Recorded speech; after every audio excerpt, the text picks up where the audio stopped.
7 de la tarde, en el Salón de Grados de la Facultad de Derecho de la Universidad de Murcia, va a haber una conferencia que nos parece fundamental. Se titula así: Nos quieren más tontos.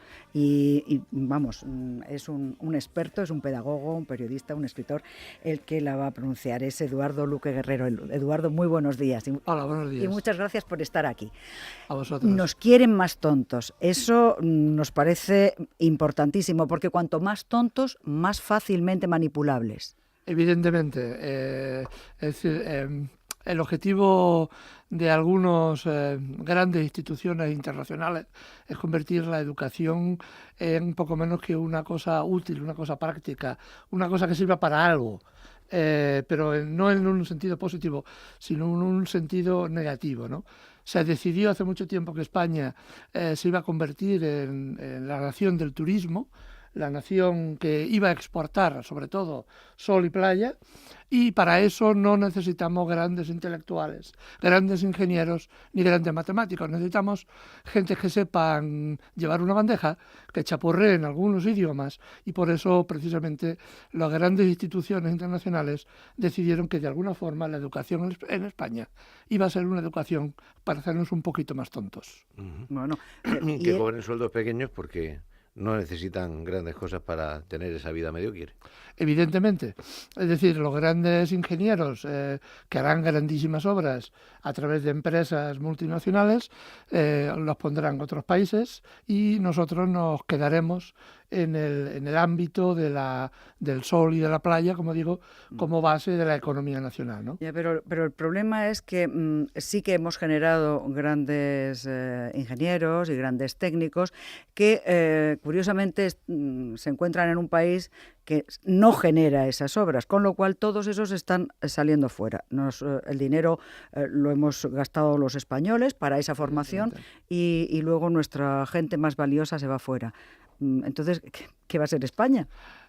Básicamente el diseño que tienen es precisamente eso el que digo, una nación de segundo orden en el concierto europeo y en el concierto internacional, basado en una economía del conocimiento que tiene como finalidad básica el construir pues serán hoteles o resorts, ¿no? Para que los alemanes o ingleses vengan. Entonces, ¿qué pasa? ¿Que los planes de estudio también están abocados a eso? Evidentemente los planes de estudio están abocados a esa realidad. Hay una modificación en cuanto a los planes de estudio. Ya no importa saber, el objetivo no es saber, no es tener conocimiento, sino saber hacer cosas, tener habilidades, y por ahí ahora hay planes de estudio que fomentan mucho la habilidad técnica, la habilidad relacional, por ejemplo eso que se habla de la educación en valores. Está centrado y tiene como objetivo precisamente ese, ¿no? Demostrar que nosotros somos habilidosos para relacionarnos socialmente. El camarero se ha de relacionar socialmente con su cliente, pero no necesitamos intelectuales. Es decir, toda la generación que se ha formado en los últimos años, que le ha costado al país enormes cantidades de esfuerzo y de dinero, ahora la aprovecha Alemania o la aprovechará Francia o la aprovechará Estados Unidos, ¿no? Esto es una ruina para el país, en cuanto que las mejores generaciones, las mejor formadas de toda la historia de este país están en el extranjero porque aquí no pueden ganarse la vida. ¿Y cómo podemos hacer para que gente joven, como los que nos están viendo al otro lado de la pecera, estén interesados en mejorar y en no conformarse con eso? Es una opción política, es decir, toda educación implica una elección en cuanto a valores, en cuanto a objetivos de estudio y de conocimiento. Es, por tanto, una opción política. Yo lo que invito a la gente es a participar en la política, porque participando en la política se participa en la educación y se pueden cambiar los modelos educativos y los modelos sociales. Si la gente piensa que educación es una cosa de pedagogos, de psicólogos, de gente ilustrada en este campo, pienso, en mi humilde parecer, que es un error. es sobre todo una opción política que tenemos que definir qué sociedad futura queremos y qué futuro queremos, no para nuestros hijos, los que nos están viendo ahora mismo, u otros que vengan en el futuro. Es una responsabilidad enorme para la generación actual y para generaciones futuras. Si no entramos, si no definimos que la política es el campo donde se ha de trabajar también la educación, nos estaremos equivocando grandemente. Pero también estamos asistiendo a generaciones o mini generaciones de gente que es, bueno, pues, como tolerante, como que no pasa nada, todo da igual, estoy cansado de la vida, con 15 años. A esa gente parece que como que le faltara el espíritu, el genio para salir y para reivindicar, para pedir. Sí, no, eso es cierto.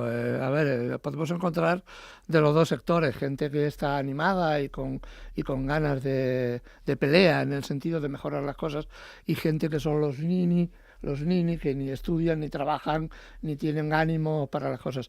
Esto es también fruto de una situación social de deterioro generalizado en cuanto a las estructuras sociales, el paro, la falta de perspectiva, la falta de futuro, que influye muchísimo en la gente joven para crearles este estado de desazón, que es precisamente aquellos que mandan lo que quieren conseguir. Es decir, este estado de desazón no es fruto solamente de un mal día, sino es un efecto buscado, ¿no? Cuando no hay esperanza, cuando no se dibuja esperanza en el futuro, cuando todo es un túnel negro, hay diversas opciones. La opción de la lucha por cambiar las cosas y la opción de dejarse llevar en esta especie de túnel sin salida. Y acomodarse a unos salarios de miseria, porque más vale un salario de miseria que un no salario, efectivamente. Bueno, y una casta dominante, porque eso lo veíamos en sociedades muy antiguas, pero ahora estamos viendo aquí una casta que sí tiene acceso a una buena formación, que tiene acceso a unos buenos trabajos y que luego usa unas puertas giratorias para nunca terminar de cobrar unos buenos sueldos e indemnizaciones. Sí, no, eso es otra de las grandes evidencias. La diferencia entre escuela pública, concertada o privada, en cuanto a ratio de resultados, yo que he estudiado algunos de los primeros informes PISA que se hicieron en este país cuando estaba desarrollando la tesis doctoral, demostraban que no había diferencia significativa en términos cuantitativos, sí cualitativos, pero no cuantitativos, en cuanto a los resultados de la escuela pública o de la escuela privada. Había cualitativos en cuanto que la variación se producía porque en la escuela privada se agrupaban sectores sociales más pudientes, y eso implicaba una cierta variación en el resultado final, pero no en cuanto a la calidad medida como medía el PISA, y eso también se ve en los últimos informes, ¿no? Pues sí, sí. La calidad de los profesores que hacían oposición y que estaban más preparados estaban en la pública. Efectivamente, sin desmerecer a nadie, evidentemente, ¿no? Pero el acceso a la pública es un acceso muy difícil, muy complicado, que implica que posiblemente los mejores profesores o los mejores preparados estén allá, ¿no? Y aparte la dedicación, las ganas de trabajo son fundamentales. En este sentido no hay diferencia cuantitativa.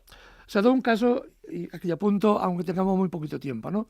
En Barcelona, la ciudad donde procedo, la escuela con mejor resultado, según el informe PISA del año pasado, era una escuela del Raval, de uno de los barrios más extremos de Barcelona, que tenía, si no recuerdo mal la cifra, de un 85% de los niños becados en comedor. Es decir, sus padres no podían darles de comer. Entonces, el ayuntamiento les becaba para que comieran. A pesar de ese ratio, que teóricamente, según todos los estudios sesudos, debería ser una escuela gueto, era la escuela con mejor puntuación de toda Barcelona, incluidas las privadas y las privadas concertadas. Es decir, que la realidad esta que dicen de que la privada, la concertada, mejor que la pública, no es cierto. Hay variación en cuanto al tipo de clase social, exclusivamente. Pues la verdad es que es casi desesperanzador, pero sí que es una llamada muy importante para esa lucha. Es decir, que usted lo que ve es que o nos ponemos todas las pilas, sobre todo la gente más joven, se pone las pilas, empieza a entrar en política para, digamos que para despertar conciencias y despertar actividad, o vamos muy, muy mal encaminados, ¿no? Sí, ciertamente tenemos un futuro, un túnel muy negro. Lo que no quisiera es que mis palabras representaran solamente una cosa negativa, ¿no? Hay un tono muy negro, pero hay posibilidades de cambiar las cosas. Y lo digo desde la perspectiva de que otros los hemos encontrado en otro tiempo, no tan pasado, en situaciones aún mucho más complejas, con una dictadura durísima, criminal, y pudimos y supimos cambiar las cosas y crear un país de otro tipo, que no es como el que quisiéramos, pero desde luego respecto a la dictadura que sufrimos, evidentemente es un grandísimo avance, ¿no? En este sentido yo empujo a la gente a participar, a crear, a pensar, sobre todo pensar. Si este país, si todos queremos realmente tener conocimiento, a lo mejor lo que deberíamos comenzar es cogiendo la televisión y tirándola por el balcón. Fuera una de las mejores cosas que podríamos hacer. Porque a partir de ahí podemos leer y a partir de leer podemos... Bueno, están también los videojuegos, las redes sociales, Bueno, uy. Hay mucho por ahí. Para tirar por el balcón. Una última cuestión por mi parte. Usted nos ha dicho que venía de Barcelona. Yo quería preguntarle por el bilingüismo y también además por la dominación de un idioma sobre otro, en este caso del catalán. Sobre en muchos castellano. casos hasta excluyente del castellano. A ver, ese es uno de los grandes debates teóricos que se produjo en Cataluña hace tiempo. Es un debate que se ha soslayado, se ha eliminado porque el gobierno de la Generalitat impuso un modelo, que es el modelo bilingüista, en el sentido de castellano-catalán, e impuso sobre todo no el bilingüismo, sino un cierto monolingüismo a favor del catalán. Se impuso a todas las escuelas del país lo que se llama la inmersión lingüística, es decir, toda la escuela se tenía que hacer en catalán, lo cual era un sinsentido en parte, porque en Pobrecitos de Lérida, donde la escuela materna es un catalán de toda la vida, no tiene sentido hacer inmersión en catalán. Debería haberse hecho al revés, inmersión en castellano, porque era el idioma, digamos, más complicado, ellos, claro. Y más flojito, ¿no? En otras zonas, como Santa Coloma, que eran zonas de aluvión de Murcia, de Andalucía, la inmersión en catalán sí que tenía sentido, ¿no? Pero el problema es que se está desarrollando un modelo monolingüista más que bilingüe. Es bilingüe porque desde el punto de vista del nacimiento, las personas tendemos siempre a hablar el idioma que hemos aprendido en casa, pero desde el punto de vista político se nos impone como casi obligatorio el catalán, ¿no? Lo cual genera un gran problema, no a nivel social, la gente habla uno y otro idioma indistintamente, ¿no? Pero hay una opción política detrás, una opción política conservadora, de derechas, y en algún punto, hasta excluyente racialmente, que es un tema muy complicado. Bueno, pues ya saben todos ustedes, si quieren, a las 7 de la tarde en el Salón de Grados de la Facultad de Derecho de la Universidad de Murcia, Eduardo Luque Guerrero va a dar una conferencia muy interesante sobre educación. Nos quieren más tontos, se titula. Pues muchísimas gracias, Eduardo Luque, y muchísimas gracias a todos los organizadores de estas jornadas, de este curso, Una educación para el siglo XXI, porque estamos asistiendo a conferencias muy interesantes. Muchísimas gracias.